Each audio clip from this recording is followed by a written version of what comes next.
On this special episode of Movie Geeks United, we are proud to welcome character actor Eddie Deezen. Mr. Deezen has lent his unmistakable talents to many memorable films over the past 40 years and has an impressive resume with nearly 100 credits.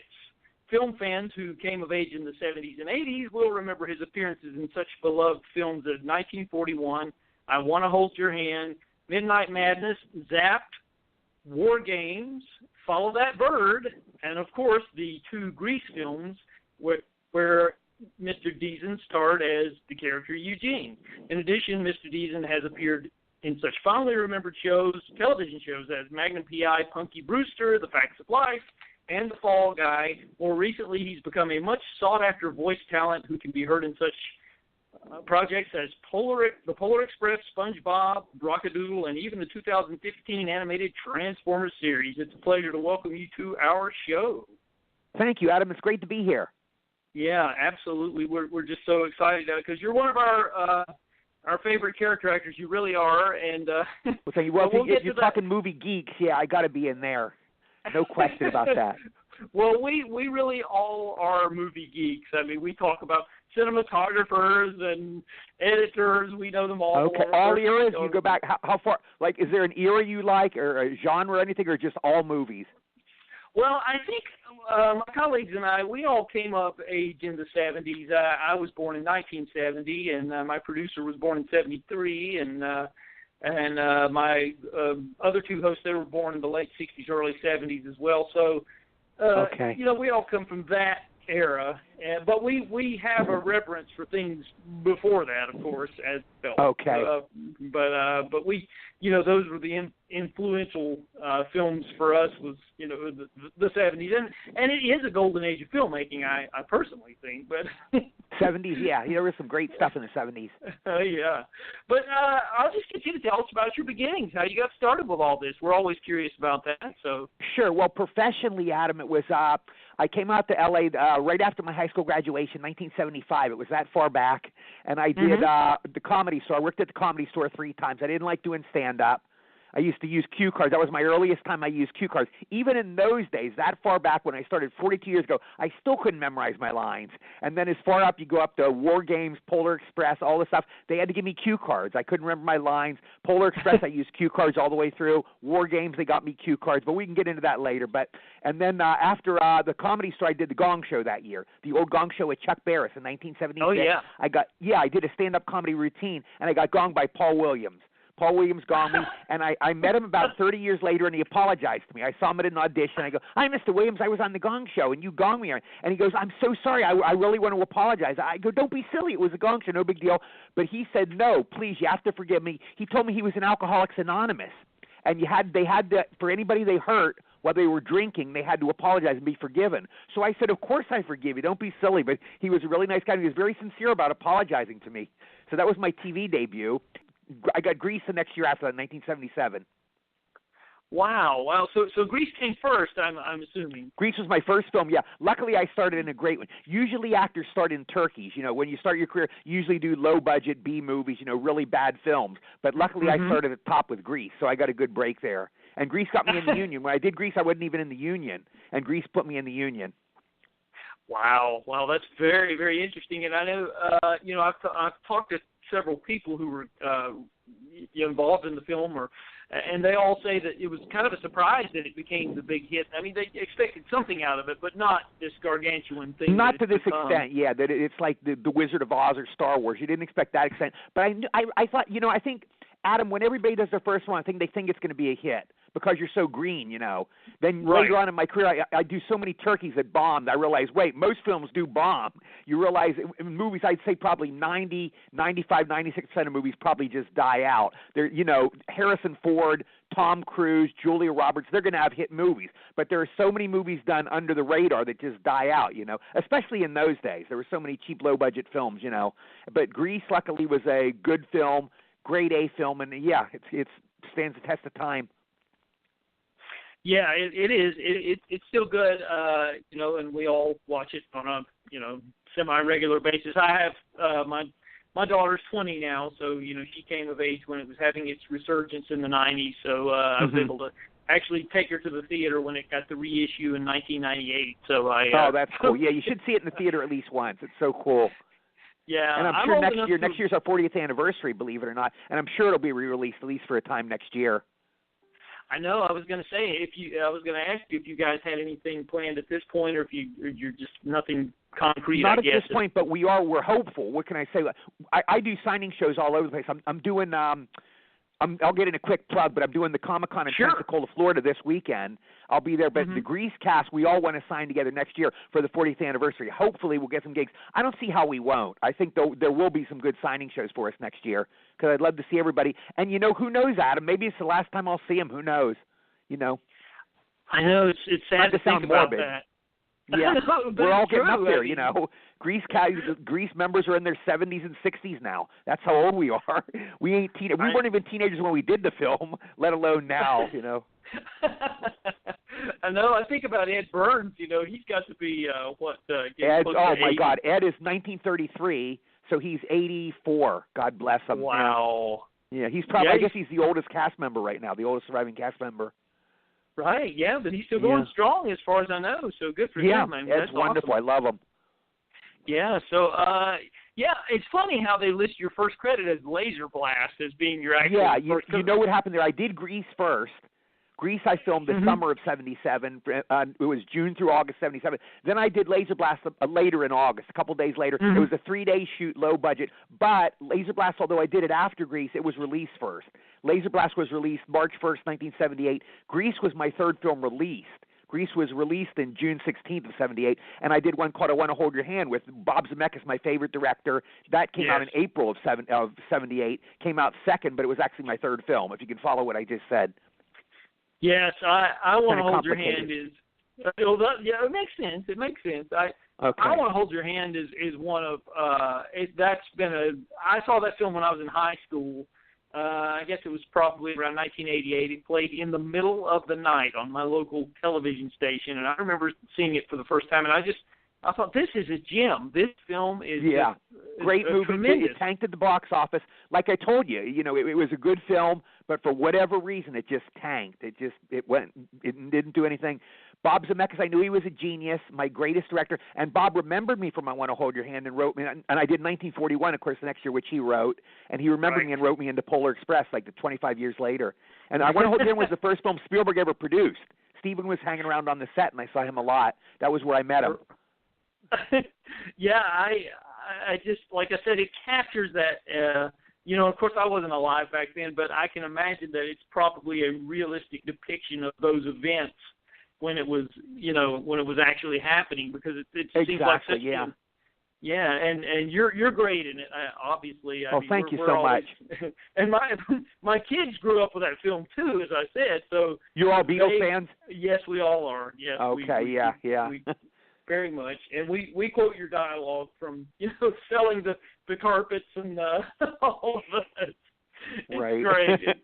Well, thank you. It's the best. It really is. It just captures that, and it's a shame that it really didn't. And even here, I think in America, it hasn't really. It got a Blu-ray release in England last year, which I have luckily a region-free player where I can play discs from all over the world. So I ordered a Blu-ray from England because I had to have it in high def. So that's how much of a fan I am.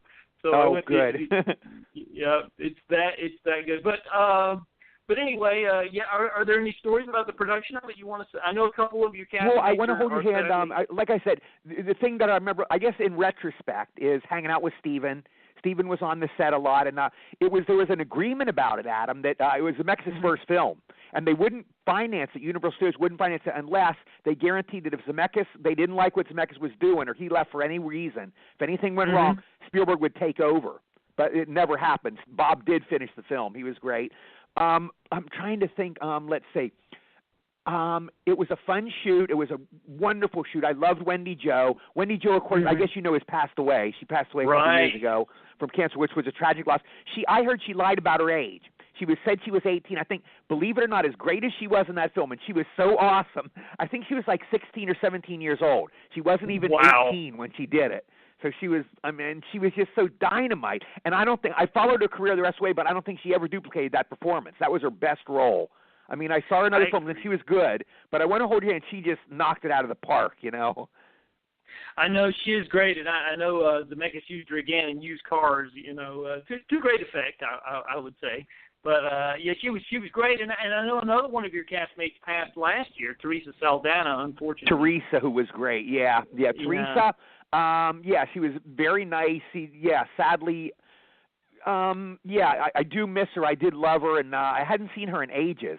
I hadn't seen Wendy Jo. When we did Polar Express, I think I ran into Wendy Jo at the commissary one day, and I got to, at least talk to her.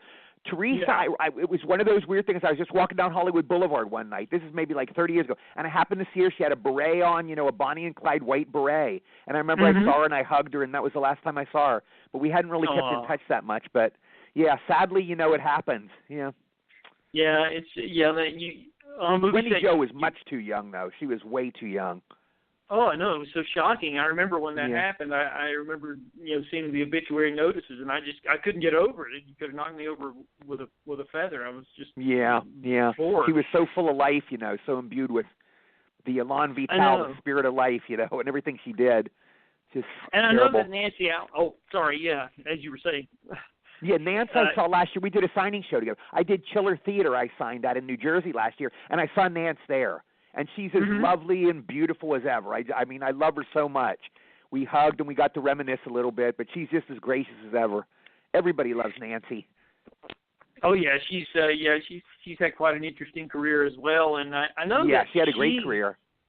Yeah, she did. I'm a big fan of Blowout, actually. One of her De Palma John films. I remember that film. That's a good movie. It's a tremendous film. I've adored it for so many years. But yeah, I know she. You know who loves that, by the way, Adam, is Quentin Tarantino. That's one of his 3 favorite films. He named it as one. He loves Rio Bravo with Dean Martin, Blowout, and there's a third one I forget. But Blowout is a film he worships it. So you're in good company. I have to tell a funny story about Quentin. I was at the New Beverly 2 years ago, and I was at a midnight screening of Rosemary's Baby, and lo and behold, he sat right in front of me at the screening for a midnight showing of Rosemary's Baby. Did you talk to him?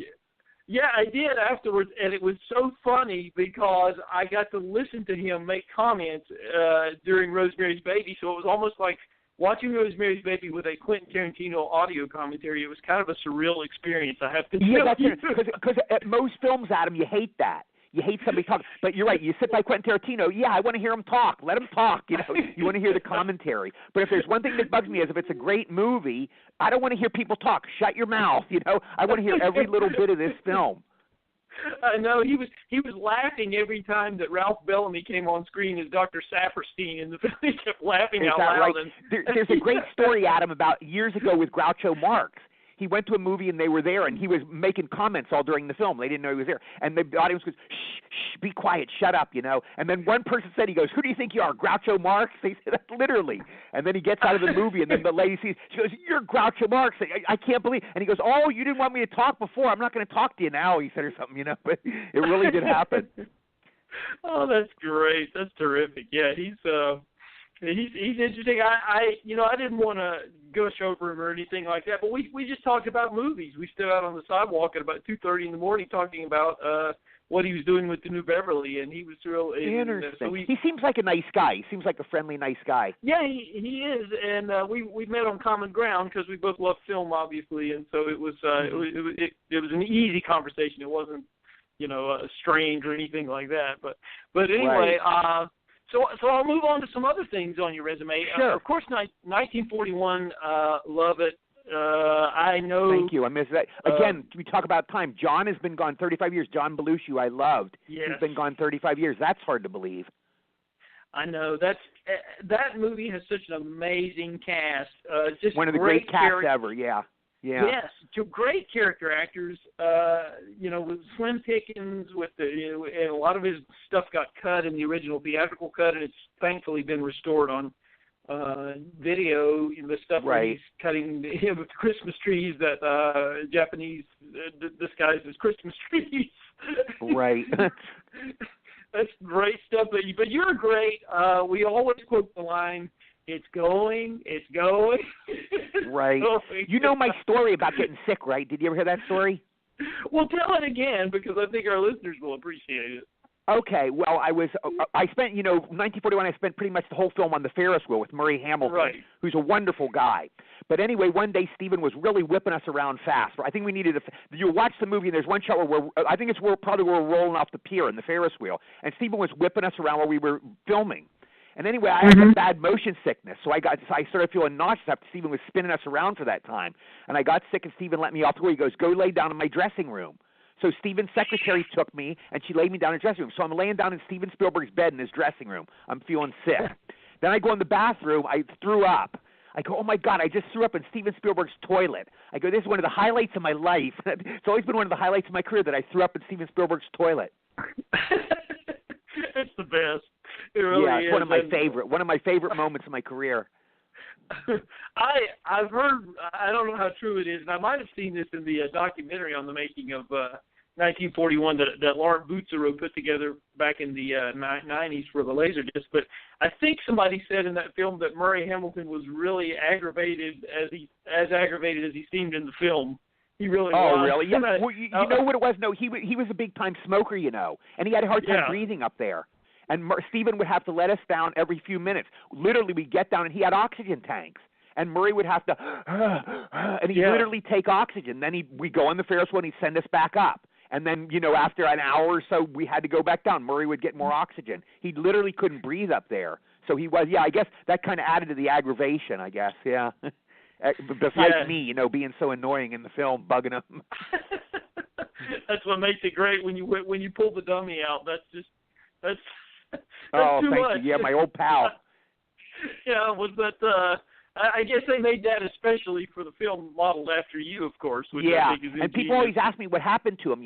There was a raffle after the movie, and a rich lady won him. It was a $50 a ticket raffle, and a rich lady won him, I heard. So wherever he is, he's in the mansion of a rich lady, or she might be dead by now. I don't know. This was 40 years ago, but that was his fate. That's where the dummy ended up. Oh, wow. She's she's a lucky lady. I would love to have that piece of movie memorabilia. Yeah, I'd like to see my old pal again.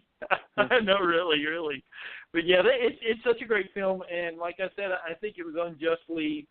People talk about it as if it were this terrible abomination of a film, and it's really, really funny. I mean, it's one of those you either love or hate. I've seen it both ways. I've talked to Adam, like maybe 2 or 3 people, literally, at least 2, who said it's their favorite film of all time, which is hard to believe, but they said that. And I meet a lot of people who love it.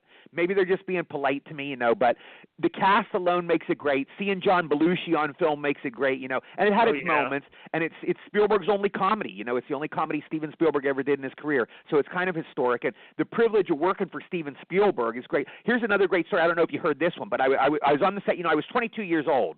So I'm hanging out on the set once, and it's lunchtime. So Spielberg, I'm there with Steven, and she goes, Eddie, you want to have lunch with us? I'm there, practically dying, humming out. I'm like Ralph Cramden, humming out. Who does he want to have lunch with? It was me, John Belushi, and Dan Aykroyd. Sure, I'll go, da-da-da. So we go to the Universal Commissary. It's Spielberg's on my left, John Belushi's on my right, and Dan Aykroyd sitting over at the table. I swear to God, Adam, I didn't say one word. I was like in daze. I'm looking, trying to keep my jaw from dropping. I'm sitting while they're all kibitzing and talking during lunch, and I sat there for an hour like an idiot. Hopefully they didn't notice. Anyway, we finished lunch. I realized I don't have any money. But luckily, Spielberg picked up the tab. Steven goes, oh, this is on me. He picked up our tab. Look, I go, what am I going to do? I can't pay for my bill. I'm such a rube. I feel like such an idiot.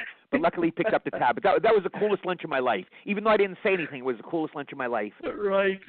Oh, that's awesome. That's a great story. Yeah. Well, I think it's safe to say Mr. Spielberg could have afforded it at that point after his. Exactly. Yeah. I don't think he was hurting for coinage, as they say. Yeah. But this is 1941. We love it, and I love a lot of the little small touches that he does there that kind of go over people's heads. Like I think at the beginning of the film, he has the Little Rascals for no reason, really, just these kid actors that look exactly like the Little Rascals standing on the street corner.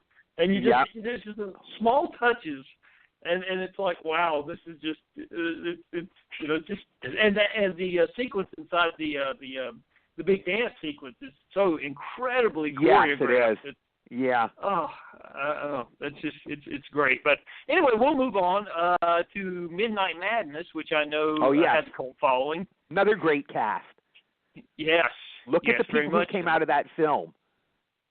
Yeah, of course. Stephen First, Pee Wee Herman, Maggie Roswell, who was on The Simpsons. She was the Reverend Lovejoy's wife. All kinds of people came out of that movie, too. Yeah, definitely. And of course, David Naughton, who went on to do David Naughton, Naughty Boy was great. Yeah, he was the Sergeant Pepper guy in those days, or Dr. Pepper, I'm sorry. Yes. Yeah. And that was, and actually had a top 10 record, making it. Right, making it, exactly right, yeah. Yeah. So wonderful guy. He was a great guy. That was a weird film in that it was the only film I ever did, and it's very odd. It had two directors. It was Michael Nankin and James Wechter, co-directors. Oh, wow. It's the only film I've ever done. How many films do you have with two directors? But for some reason, I guess they were best pals, and they did it. I don't know if they ever directed again after that. You have to, I guess, Google them or look them up on IMDb. But that was the only film I ever did with two directors. Oh, that's fascinating. And here's another weird one. I'll give you really inside trivia, Adam. When we were filming at the airport, we filmed at LAX, the airport, and I went through the luggage machine. I went through the luggage check machine. We were all goofing around on the set, and there was no watchman there, I guess. So I just laid down as a gag, and I went through the X-ray machine. And then the guy, a guard, he's like, "What are you doing?" He practically killed me, But I did. I might be the only human being to go through the luggage machine at LAX. That's great. That's awesome. So, well, Grease 2, I know some of the cast from the original film opted out not to do that one, but I know that that you did, and Dee Dee as well, I think, was also. Dee Dee was back there. You had a few others, but not. Yeah. Oh, Dennis was there. Dennis Stewart, Craterface. That's right. Dennis Stewart was in it, but not many of us. Yeah. Don't care for it myself. It's not my taste. I love Grease. Grease I can watch over and over. I've probably seen Grease 100 times, over the years. Grease 2 I never cared for. I don't like the music. I don't like although everybody was wonderful in real life. I loved everybody and it was a nice cast. But I don't like anybody in the film, in the movie. I didn't get into anybody. Whereas Grease, I love everybody. I love all the music. I loved everything about it. I kind of, I always thought it was funny because that film was directed by Ken Finkelman, who 6 months later went on to direct Airplane 2. So and those are his two most notable credits on his resume. So he's the guy that directed sequels to two of the most popular movies of all time that both tanked. Yeah, you're right. Good point. I know, it's funny. And I tried to get in touch with him, actually, because I wanted to do a 35th anniversary show about those two films because he directed both of them. And I thought it would be great to talk to him and find out what kind of challenges he was up against to try to. Yeah, I wonder what he's doing nowadays, Kenny. He was a nice guy. Haven't seen him since we did the movie, but I wonder what he's up to. I think he's been doing a lot of Canadian television from what I'm finding, but I did get an email address from somebody who knows him, but he didn't respond, so I guess he just didn't want to go back down that road. But right, yeah, that's okay. Yeah. But anyway, that film was a turkey, in my opinion. It was a turkey, but whatever. Some people like it. Over 40 years, I was talking to my sister about it today. I go, in 40 years, I've met maybe like a dozen people who said, this is out of talking to thousands and thousands of people I've talked to, but maybe a dozen people said they like Grease 2 better than Grease 1. And I'm thinking, are you stupid or something? He's like, you dumb bozo, are you stupid? But that, everybody, you know what I mean? There's no accounting for taste. Everybody has their taste. Yeah. You want to like Grease 2 better than Grease 1, It's like, it's kind of like saying, I like this third-rate, cheesy film better than The Wizard of Oz or something. Somebody has that opinion. And what can you say? You can argue with them till kingdom come, and that's their opinion, That's it. You're not going to change their opinion. Right. Yeah, it's true. And I think a lot of it is a nostalgia factor, too, because there's things that we see when we're children that, when we go back and look at it as adults, we're like, it's really indefensible, but I still kind of like it for whatever reason. Yeah, it's cheesy. You're right. It's one that's watchable. Like, the categories, Adam. You're a film nut. And there's two categories out there. There's the films that are bad, and they're so bad you can't watch them. And then there's some that are bad, and they're so bad that it's fun to watch them. They're like campy. And Grease 2 is like that. A lot of my movies are like that, in fact, if you look at it. I think Laser Blast is kind of like that. It's so bad, but you look at it, it's kind of enjoyable, Yeah, it's a good example for myself, personally speaking, would be the Cannonball Run, the original, because I always Perfect example, yeah. You see Dean Martin and Sammy Davis Jr. in that movie. And then Cannonball 2, Frank Sinatra's in it. You got Sinatra playing, you know what I mean? And believe it or not, I think that's the last film for Frank and Dean. I think you're right. I mean, they had two of the greatest careers in showbiz history, and they end up in a turkey like that. It's kind of like Blake Edwards ending his career with Son of the Pink Panther, which is another example of right. Yeah, you never know. You never know. You never do. But anyway, we'll move along to I think Zapped came along about that same time, which also has a following. There's some people Scott Baio, super nice guy, wonderful, nice guy. Willie Ames, nice guy. Yeah, I worked on that very briefly, but that was a fun film. Yeah, and you're right. That's another turkey it's fun to watch. Yeah, for the women alone, just to see the babes. Oh yeah, definitely, and it's actually that did get a Blu-ray release, and that's what amazes me. They can release Zapped on Blu-ray, but they can't release I Want to Hold Your Hand on Blu-ray in America. I don't understand. Good point. You're right.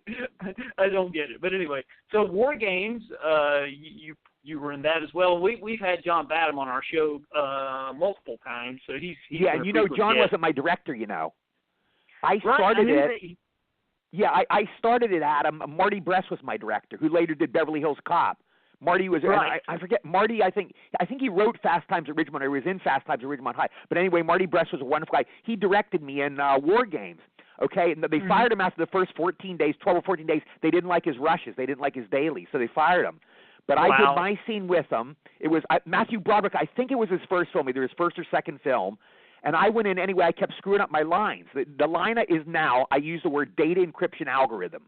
But when I was on the set, I kept going, data endocrine algorithm. Data algorithm endocrine. And I kept screwing it up. So after about 10 takes, Marty Bress, he puts his arm on my shoulder. He goes, Eddie, let's take a walk. Okay. Then he goes, look, you're costing the studio thousands of dollars. He goes, we're going to get you idiot cards.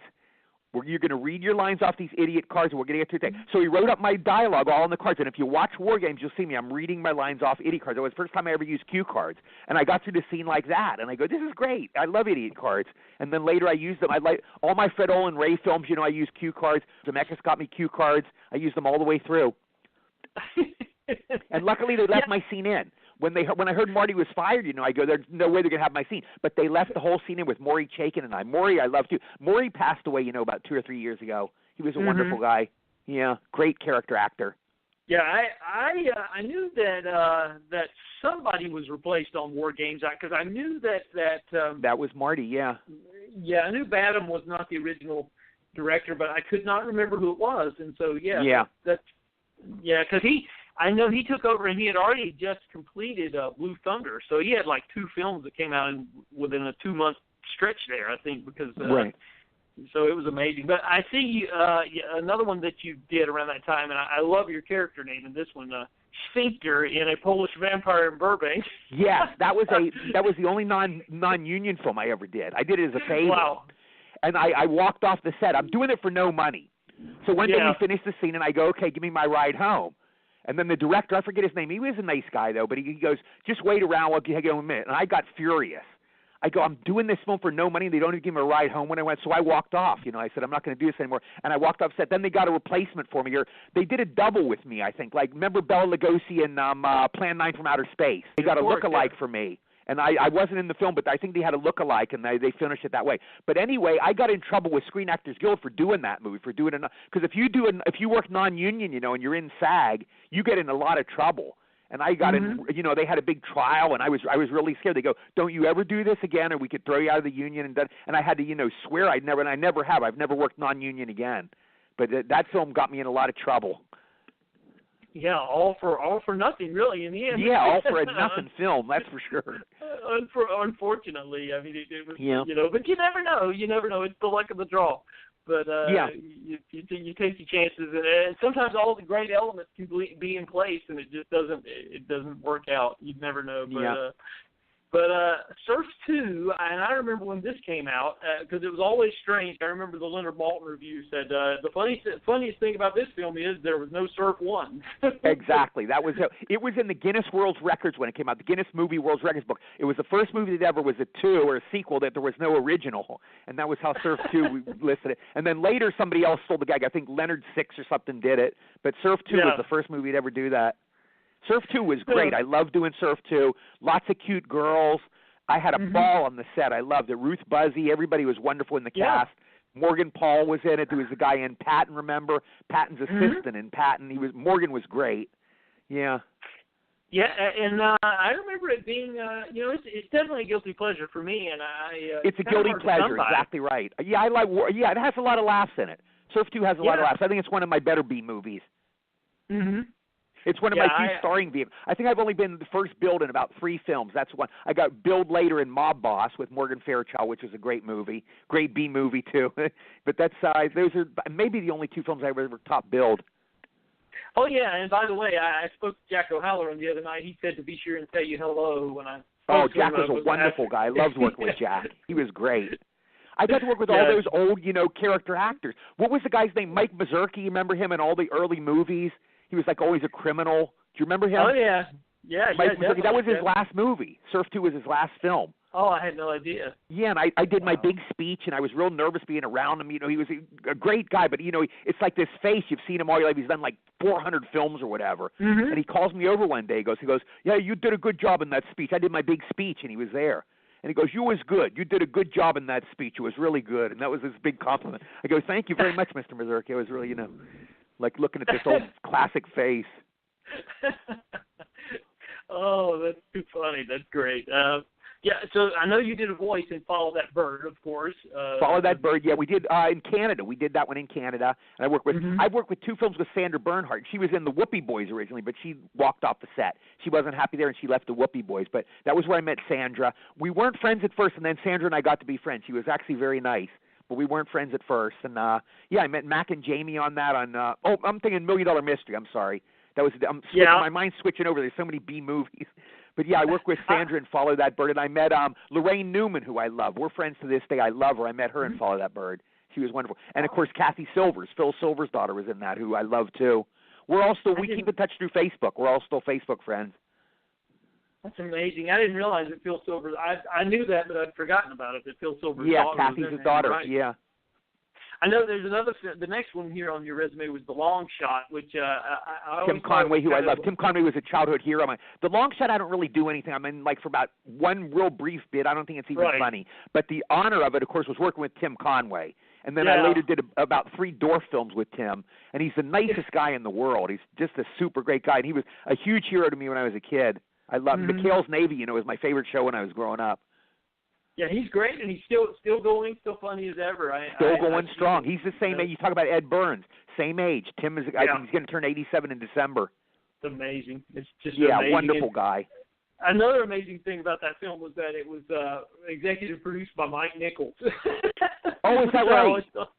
Which film was that? That was The Long Shot. Yeah. Oh, The Long Shot. Okay, Mike Nichols. I didn't know that. I don't think I ever met Mike. That's interesting. I didn't know that. So you're telling me something I don't know. It's interesting. Well, somehow he got his name on there as an executive producer. I mean, of course, with those things, you never know exactly what level their involvement is. But he's probably an old friend of Tim's, and Tim got him there. Yeah, true. But I did want to talk to you about $1 Million Mystery because we've discussed this on our show before. This is a very curious film because I grew up in North Carolina, and I remember when Dino De Laurentiis opened his studios in Wilmington. It was a pretty big deal for the state where I grew up, and they made a big deal about it. And he, I remember, put out a bunch of these films, and each one of them tanked terribly. Yeah, that was amazing. $1 Million Mystery, their angle was it was the only film in history to give away $1 million. Have you saw the road to give $1 million? The film, I think, only made $900,000. It was such a turkey, so they didn't even cover the million in that. Of course, De Laurentiis had to pay off somebody wanted, but the movie didn't even cover its own costs. It was that much of a turkey. He was, and by the way, I don't like to speak ill of anybody, let alone a person who's passed away, but I'll just tell you between us, Richard Fleischer, the director, by far the worst director I ever worked with. He couldn't direct Traffic. He was a turkey. He had no sense of humor. He was a crabby old crabapple mean man, just a sour old mean man. And I didn't it's not that we didn't get along so much. It's just he had no ear for comedy. And I tried so hard to add some comedy to it. Oh, Eddie, don't do that. Oh, no, Eddie. He's this crabby old grouch. He's... rest of the cast I loved. Everybody else liked. Kevin Pollak, the most talented guy. Kevin Pollak is such a talented actor, and that was his first film. Mac and Jamie, I loved working with. We used to play poker all the time. Kevin was a poker hustler, by the way. He won all my money playing poker. I got my per diem, and the first day I lost it all to Kevin playing poker. That's great. Yeah. When you think of comedy, you don't think of Richard Fleischer. That's not. You're the right. First name. And he might have done some other good films. He did Tora. I don't, right. I don't care if he directed Gone with the Wind. He was a jerk. He just was a terrible director. Sour old man. Yeah, I'm not, and you're the first person I've ever actually heard to describe what it was like to work with him. Because maybe you know what? Here's the thing, Adam, about life though. He might have been going through a hard time at that time. It could have been anything. He might have been in pain. I met Jerry Lewis years ago, and he wasn't that friendly to me. And I've talked to so many people who said Jerry was bad, and I've talked to so many people who said he was nice, but he was in pain. Jerry has bad back pains. For whatever reason, it might have been about. We all have bad days. And, you meet Frank Sinatra on a bad day, and for the rest of your life you go, Frank Sinatra's a jerk, but it might just be a bad day. Or you meet Elvis, it's a bad day, whatever. Yeah. Elvis's mother dies, and he's having a bad day, and you go, hi, Elvis, and he goes, get away from me. To us, we just go, this guy's a jerk. But to them, they go through the same things in life as all the rest of us. They go through ups and downs. It's true, yeah. And, he, his resume is just so fascinating. He's a legendary director, yeah. He's a legend. But I had a bad experience with him myself, just because he was a terrible comedy director. Right. Yeah, he goes from on his resume. You see things like The Boston Strangler. And Tony Curtis. I love Tony Curtis. Yeah, exactly. Yep. Soylent Green, and then you get Mandingo, and then you get The Jazz Singer with Neil Diamond. Tora is a classic. Right. Yeah, he's all over the place. He's all over the place. Yeah, I think he did that one film that was a huge failure called Inchon, I believe. Inchon, is that him? Inchon, that's it. One of the biggest bombs of all time, yeah. Right, yeah. I think he directed that one as well, so, yeah. Oh, okay. But, he was behind quite a few. Now, did you guys shoot that down in Wilmington? We shot it in where Grand Canyon is, because I remember I visited Grand Canyon, wherever the Grand Canyon is. It was Arizona, isn't it? Arizona? Yes, right, yes. Arizona we filmed, on location, yeah. Yeah. Okay, I didn't realize, because I know he had the De Laurentiis Entertainment Group was down there in Wilmington, and I know they, like I said, they weren't hitting on all cylinders, because I know they did Maximum Overdrive and King Kong Lives and Taipan and $1 Million Mystery and all King of Kong those. Gave Jessica Lange her start, though. That's the one good thing about it. Yeah, it was. But anyway, so I know Critters 2 has a cult following that you. Critters 2, I turned into a woman in that one. I changed into a woman. So I did 2 films in drag in my life. I did that one, and I did another turkey called Muggsy's Girls with Ruth Gordon in the 80s, and I'm in drag in that one too. I got thrown out of a Las Vegas casino. I was gambling in drag, and we were drawing a crowd there. I was throwing dice and drag, shooting craps, and they said, you're barred from the casino. Don't come back. So I got barred from a casino in Las Vegas. Oh, that's great. Oh, that's Muggsy's Girls was funny too, Adam, in that Ruth Gordon I loved. She was the nicest lady, but I couldn't understand her. And she would talk, she was, in her 80s or whatever at the time. And I'd be doing a scene with her, and she'd go, and you wait for your line. I go, hi, Adam, how are you? And you go, fine, Eddie, how are you? Let's say that's our dialogue. And I go, hi, Ruth, how are you? And she'd go, I'm a and she would, mumble like that. And I couldn't understand what she was saying. So I just wait for her lips to stop. Then I'd say my next line. I go, what the devil's she saying? Go, da-da-da-da. How are you? And she'd go, and I took him and I and geez, what are you talking about? But she was a super nice lady, though. Garson came in with her husband. They were a very nice couple. True, yeah. And, of course, she won the Oscar for, we were talking about it earlier, Rosemary's Baby. So right, Rosemary's Baby. And, of course, what's her mortal film, of course, is, what's one, Bud Cort, what is it? Harold and Maude, wonderful film. Yes. Yeah, she was a cool lady. She knew the Marx Brothers. She went out with Harpo Marx. They used to hang out together. She had a great history. Ruth Gordon, she's a legend. Yeah, she spanned most of the 20th century in film, so that was an interesting time that she came up. You're exactly right. It's but so there's a couple other things here. Before you started getting into voiceover stuff, I see there's. Hollywood Boulevard 2, I guess that's where I played a deaf mute. As my easiest role, I play a deaf mute. Yeah. So I went through the whole film like Harpo, and I didn't have to say anything. I go, this is easy. It wasn't funny, But all I do is nod, when he says something I nod or I shake my head if it's no. But that was where I played a deaf mute. It was the only film I ever played a deaf mute in. Easiest gig ever. You don't have to memorize any lines. You just walk around like an idiot. Yep. It's all in the face, I guess. But so I noticed it's about this time when you got into voiceover work for a lot of these. Yes, I drifted into voiceovers around that time. My on-camera career was getting a little thin, although I was always working. I do a film every so often. Right. But I started doing voiceovers. I started doing cartoons. I did Dexter's Lab at Cartoon Network, and that kind of started me. And I was the only one doing that nerd character in those days, so I got tons of work. I was doing all the shows. And then later on, of course, now everybody's in it. When I started doing voiceovers like in late 80s, early 90s, we were the most insular community. It was like a group of us, maybe a couple hundred people, and we got all the roles, Now everybody does it. There are tens of thousands, and all the celebrities do voiceovers, But in those days, I had a monopoly on the nerd character, so I got to work like crazy. I did all the cartoon shows. I got to work with Dan Castellaneta, Homer Simpson. I got to work with him a couple times. Wonderful. Got to work with a lot of stars. Yeah, so that was a blast. Yeah, I noticed Rock-a-Doodle was one of the first ones. Right, and Rock-a-Doodle I worked with, yeah. Yeah, I was going to say Glenn Campbell was one of the voices. I didn't know if you I never met Glenn. Everybody was asking me if I knew him, but I never had the pleasure of meeting him. But great loss. Yeah. He was a wonderful guy. I love Wichita Lineman. I love one of my favorite songs. But I never got to meet Glenn. Yeah, I did that one, and I've never seen it this day, believe it or not. That's one of the few films I did I've never seen.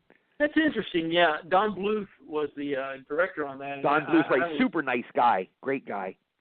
Yeah, I really am a big fan of his Secret of NIMH from 1982. That's a tremendous, I think, adaptation of that book, which is a perennial favorite for kids. But I noticed here there was Darkwing Duck that you did, and then Darkwing Duck with Tim Curry. I got to work with Tim Curry. Right. Super nice guy. Wonderful, nice guy. Asked for his autograph. I remember he couldn't have been nicer. And he was when I did Chiller last year. He was there. Tim was there, but I didn't get to see him. But he was a wonderful guy to work with.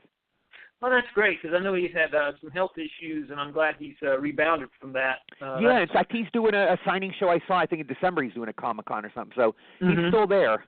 Yeah. Oh, that's great. Yeah.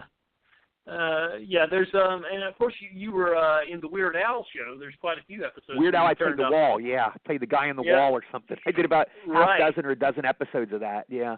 Right. Yeah. Another easy gig. Just read my lines. It was easy. Unfortunately, a short-lived show, which I thought was fairly clever.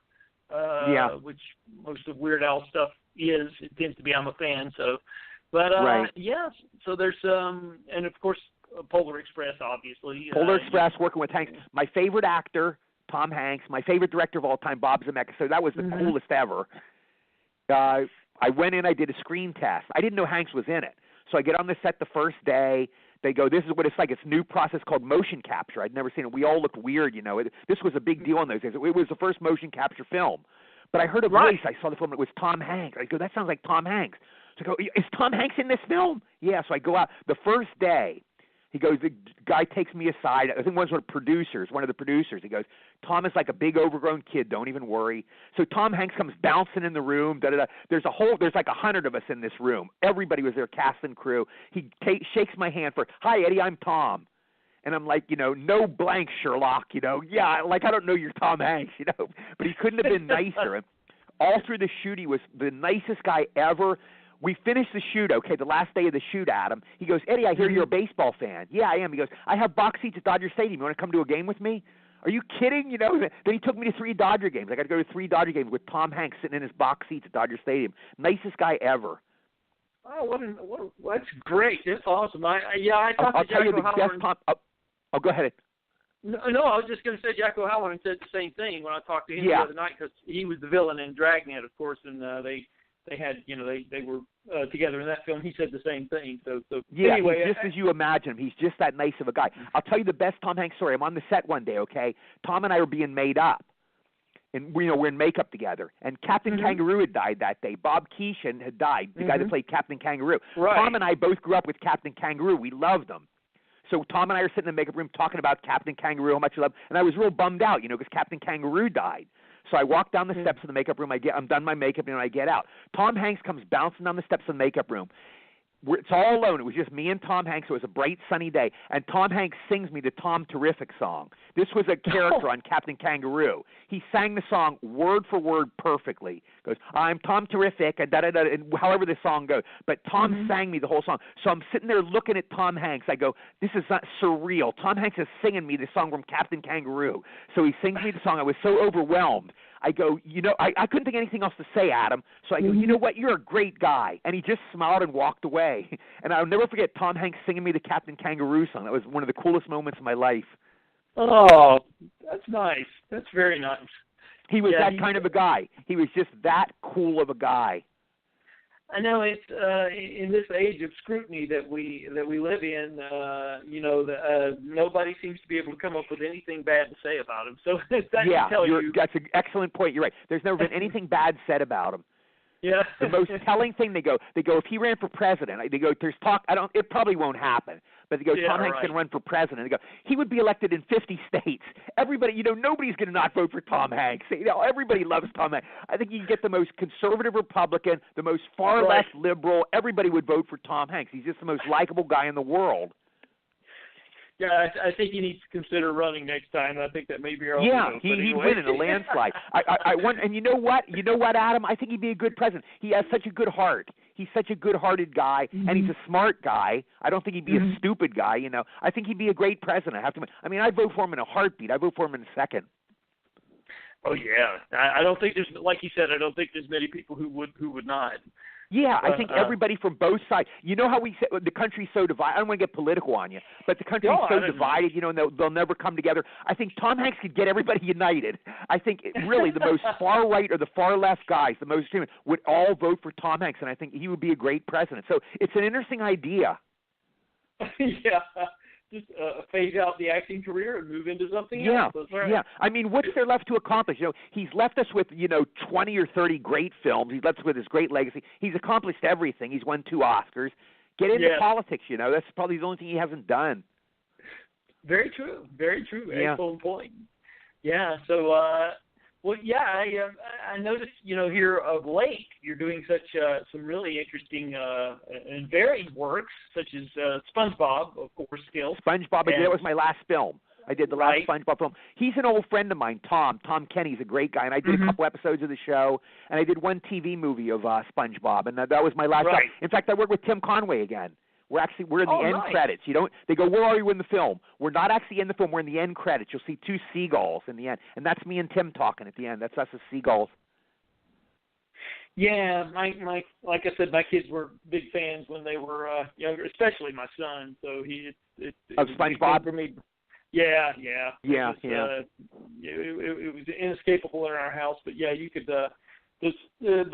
And that's going to be their thing from their generation too. When they get older, they're going to remember that fondly. So But I noticed here the Robots in Disguise Transformers TV series is kind of interesting. I did one episode of that. Yeah, and they were wonderful cast. They were so nice. Everybody was so nice. Yeah, I loved working on that. That was one of the last cartoons I did back in 2015. I left LA in 2015. I've been out here in Maryland for the last 2 years. Yeah. So we'll see. I don't know if I'll get back to my career. Adam, between us, I don't know what's going to happen in my career. I turned 60, so I don't know if I'm going to go back to it or I'll just stay retired. I don't know, but we'll see. I miss L.A. a lot. I miss my friends and I miss acting, so maybe I'll get back one of these days. Oh, I love it out there. I've always wanted to live and just just never made the plunge, but I love it out there. Yeah, great restaurants, great people. Yes, absolutely. Yeah. So when people say they miss it and they're not there anymore, I can identify. Yeah. I miss Pink's Hot Dogs. Pink's Hot Dogs, my favorite. I used to go there and eat 3 or 4 hot dogs at a time. Yeah. Sometimes it's the little things, and there's always the book and poster shops for people like myself. Yeah, the best bookstores, yeah. When I want to go to a good bookstore here, we have to go to Washington, D.C. There's none in my neighborhood. So I went yesterday to Washington, D.C., or Saturday we went to Washington, D.C. By the way, Adam, I'll give you some advice. We saw a great film called Wind River.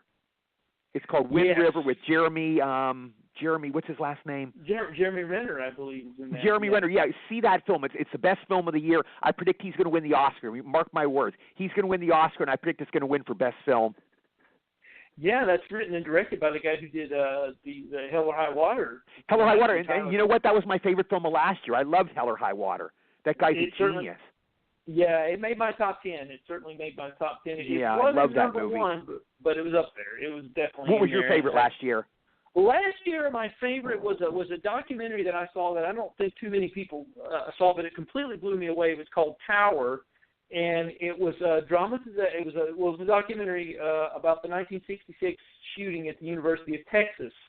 Where the guy got on top of the thing, and they didn't have any actual footage from when that happened, but what they did was they got the stories from the survivors, and then they took pictures of them and traced them and animated them from old pictures. And it was kind of like a rotoscope. Yeah, and the movie was so full of humanity. It just moved me to tears. It was an incredible experience, and I don't think the technique of it mixed with the humanity that was in there as well, it just blew me completely away. And interesting. Did it win any Oscars? No, it didn't even get a nomination. It came out in November. I think Kino was the distributor on that, and I caught it at the tail end of the year, and I tried to promote it as much as I can. I'm a member of the North Carolina Film Critics Association, so I do get to vote on these things, and so I put it. I did the best I could for it, but it still didn't make a difference, unfortunately. Yeah, you never know. Recommend it. See it if you can. Tower. It's thank you. I'll look for. It's out on video now. Yes, it is. PBS actually. Okay, I'll look for that. In February, and it's out on video now, so it's really quite extraordinary. I think you'll be impressed. So So, for whatever it's worth. Okay, thanks for the tip. And you can remember mine, Wind River. See Wind River. Great movie. We haven't gotten I think we're having a screening of it, a press screening of it here in a week or two. So I'm catching up with it really and Adam, I'll give you the small caveat. There's one caveat of it, so beware when you go see the film. Mm-hmm. He mumbles. Jeremy Renner was great. He's one of the finest performances I've ever seen in a movie, and I'm not exaggerating. But some of the lines he mumbles, you can't understand what he says. That's what aggravates. And I would listen, and he says such great things. His dialogue is so magnificent. There's like these classic lines, but I couldn't understand a couple times what he said. So be wary of that. You got to listen very carefully to him because he talks in a very slurred type voice. That's good to know. Yeah, I want to see it again. When it comes out here again, or when it comes close by, I want to see it again just to hear the dialogue I missed. Yeah, it's interesting what's going on in the movie industry, and I was going to ask you what your take is on how things have changed as far as this glut of superhero films and all of this. You know what? I don't mind it because I like the superhero films. I love Spider-Man. I love Iron Man. I love Batman. I love Superman. I see every film, okay? What I don't like is CGI. I hate the CGI trend, and it's ironic I say that because I think I think Polar Express helped start that. Polar Express was one of the first big CGI films where they used all these weird effects. It was the first motion capture film, and it was one of the, it kind of brought 3D back. If you look before Polar Express, there weren't a lot of 3D. Now, like every other film's 3D, or all these superhero films are in 3D. And I hate the special effects because I want to see a good story. I want to see good, hear good dialogue, watch a good story. I don't care about the special effects. Doesn't mean anything to me. I know. That's why I was really disappointed with this last Spider-Man film, and I like you, am a Spider-Man fan, but I felt like this. I love Spider-Man. The first was my favorite. I still love the first the best. Here's my take on it, Adam. I didn't like the first half, but I did like the second half. The first half, I thought this is the worst movie. I almost walked out. And then the second half, I thought it came to life and it got better. I did enjoy the second half. But Spider-Man, the recent Spider-Man with that new kid, I thought was a split one. I thought it was half and half bad, half good. Yeah, I'll give you that. It wasn't the worst thing I've seen, but it wasn't on the level of Suicide Squad or something of that nature. But it was certainly a come down from the original Sam Raimi trilogy, which I thought was exactly the first one was the classic. I love. And by the way, the first Batman was my favorite, the Michael Keaton one. I thought that was the best Batman ever done. He was a great Batman. He was awesome. I thought Jack Nicholson was a great Joker. I loved that one. Yeah. It's, and I'm a big fan of Batman Returns. I think that was because Tim Burton basically had carte blanche with what he could do. Right. And, so they just let him get away with basically anything he wanted to. Yeah. By the way, Adam, the first Iron Man was my favorite. I like the first Iron Man with Robert Downey. I don't like all this shtick where everybody wears a suit. Every Iron Man now, what's his name? Who's that black? Don Cheadle. he wears the Iron Man suit and all these guys steal the suit. I don't want to see that. I want to see Tony Stark be an Iron Man. That's the shtick. That's what I want to see. But everyone, let's have 8 guys be Iron Man and wear the suit. No, I don't want to see that. The first one, Robert Downey was Iron Man, and that was it. That's what I want to see.